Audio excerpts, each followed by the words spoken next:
ان فی خلق السماوات والارض واختلاف اللیل والنہار والفلک التي تجری فی البحر بما ينفع الناس وما انزل اللہ من السماء من ماء فاحیا به الارض بعد موتها وبث فيها من كل دابة وتصریف الرياح والسحاب المسخر بین السماء والارض لآیات لقوم یعقلون۔ اتنے فینومینا آف نیچر کسی ایک آیت میں جمع نہیں ہے قرآن میں۔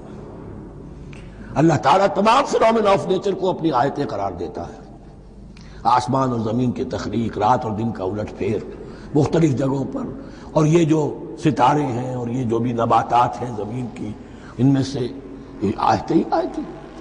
لیکن ان آیت الآیات کو جس طرح یہاں ایک آیت میں سمویا ہے، یہ حکمت کا ایک بہت بڑا پھول ہے، بہت بڑا پھول جو ان چار لڑیوں کی بنتی کے اندر آ گیا ہے۔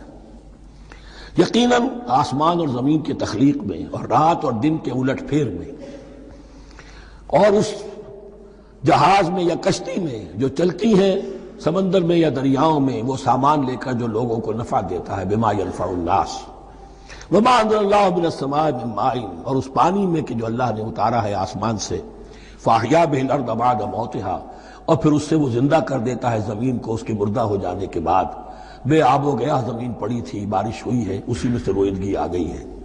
وبث فیہا من کل دابہ، اور یہ تمام حیوانات اور چرند اور پرند جو اس کے اندر پھیلا دیے گئے ہیں۔ تصریف الریاح ہے، اور یہ ہواؤں کا چلنا جو ہے، کبھی پروا چل رہی ہے، کبھی پچھمی چل رہی ہے، کبھی مشرق سے آ رہی ہے، کبھی مغرب سے آ رہی ہے، تصریف الریاح ہے۔ والسحاب المسخر بین السماء والارض، اور ان بادلوں میں کہ جو معلق کر دیے گئے آسمان اور زمین کے درمیان، لآیات لقوم یعقلون، ان سب میں آیات ہیں، نشانیاں ہیں ان لوگوں کے لیے جو عقل سے کام لیں۔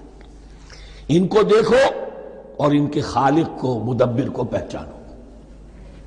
آیات ہیں، اور ان کے آیات کے پہچاننے کا جو عملی نتیجہ نکلنا چاہیے، اور جس کو عام طور پر لوگ نہیں پہنچ پاتے جس تک، اب اگلی آیت میں اس کا تذکرہ۔ ومن الناس، اور لوگوں میں سے کچھ ایسے بھی ہیں، من یتخذ من دون اللہ اندادا، جو اللہ کو چھوڑ کر کچھ اور چیزوں کو اس کا مد مقابل بنا دیتے ہیں۔